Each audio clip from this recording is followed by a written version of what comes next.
So I've been a part of multiple companies before, be it big scale companies, be it multi-billion dollar companies like let's say a Zoho, or like a smaller scale but like a rapidly growing startup, which is the company that I'm currently working in. And in all of these places, I've cleared multiple rounds of interviews, and clearing an interview or introducing yourself in an interview or answering the question, tell me about yourself, seems to be a little bit of a hassle I've discovered over the past few years of my experience. So in this video, I'm going to be giving you a few tricks that you can apply when you answer the question, tell me about yourself. I'll also be giving you a template that you can probably indirectly use when you frame your answers. You'll find that in the description below. And without further ado, let's get started. Now, I believe that half of the battle is won even before the interview has started. And what I mean by that is one of the most basic things you can do, but a lot of people don't do it, is to look up the person who is going to interview you. So how you can do this is as soon as you receive the calendar invite, go look up this person, try and look at his Instagram if it's an open account, try and look at his LinkedIn, and try and figure out the person that you're going to be talking to. Because that is a very, very important part in the tone that you take in the interview, the style of speaking that you do in an interview. If it's a very formal, if it's a very rigid person, it doesn't make sense to open up that much. But if it's a very chilled out person, if it's a person that you can feel like you can talk to freely, then you might even include a couple of jokes in your answers, in your templates. So step number one, figure out who the person is, look up his Instagram, look up his Twitter, look up his LinkedIn, look up every possible avenue that you can, and then try and figure out the tone that you're going to be taking in the interview. And by doing this, you can sort of balance out what you want to say and what they want to hear in the tone that they would like to hear. Now, you can only do so much research. You also have factors such as mood. This person might have gone through a bad day, or he might have a bad week, or he might have had an extremely good week. So you might want to confirm this in the first 5 to 10 minutes of an interview, see how the person talks, and then take a judgment call after that. Now, once this is out of the way and you're very clear on the direction that you want to take in terms of tonality, start the interview confidently. Now, there's two ways you can go about this. Once the question, hey, Anirudh, tell me about yourself, is asked, you can do the traditional, myself Anirudh, I am from Chennai, I got 8 CGPA from engineering college. Yeah, you can do that, which is the obvious route and is the most followed route. But the problem with this is it doesn't talk about the face behind the sheet of paper, behind your resume. It doesn't talk about the voice behind the fonts in your resume.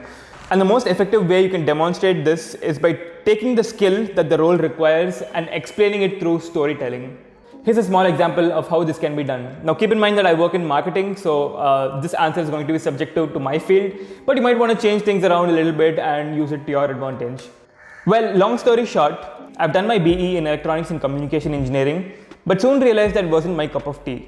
But after some introspection, I realized that I was interested in things like writing, speaking in my college, and used to help my friends with interviews and teach them how to market themselves in the jobs that they applied for. This was my first seed of seeing myself gravitate towards a career in marketing. And you see that I've spun a story. I've also inculcated small skill requirements such as marketing and storytelling. But at the same time, I've also have my interviewer hooked to the answer that I want to give.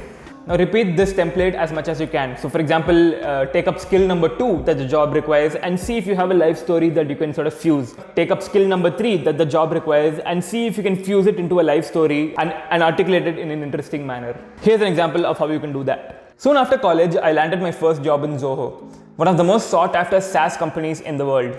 I handle web content writing, SEO, SERP rank analysis, skills that I understand which are also a part of this JD. I learned a lot about the B2B world and B2B marketing during my time in Zoho, and there's different styles of marketing around it. Apart from work, you'll also find me cracking on scripts for my YouTube channel that has been recognized by some of the most sought after industry leaders in the media and marketing world. I try to demonstrate and hone my creative storytelling skills, which I also think is a pivotal part of any marketing job, including the one that I'm applying for. You'll find the links to some of my work on my resume. Now, you again see that I've spun a story around my time in Zoho. I've included the things that I've learned. I've included technical jargons, which is somehow an important aspect that you need to cover in an interview to show your credibility. I also talked about my hobby as my skill number 3, but I also found a way to inculcate my hobby endeavors as a part of the job requirement. Now, what does this style of presenting yourself do? A, it establishes a connection outside the piece of paper that is between you all, which is your resume. The interviewer starts to see the human behind you as opposed to the piece of paper that he's read about you. And most of all, the interview doesn't feel like an interview anymore. It starts to become more of a conversation, and you are bringing him to your forte. Meaning you're forcing him to ask questions about your life experience, things that you've actually done. And that is where, in my opinion, you'll feel the most confident answering since you've actually done them. So to summarize the entire video in short, take up a skill, see if you can fuse it with a story, combine them together, write them down, practice them in front of the mirror, and you will be on your way to getting your dream job. Now, I pasted the links of a template answer in the document below. Please make sure you don't copy them word for word, but rather treat it as like a sample direction that you can take. The document is also tailored to my industry and to my job role, but if you require specific help on how we can help you and how we can tailor it to you and your industry and your experiences, feel free to follow me on any social media platform and hit me up, and I will definitely help you sort this out. Until the next one, I'll see you. Cheers.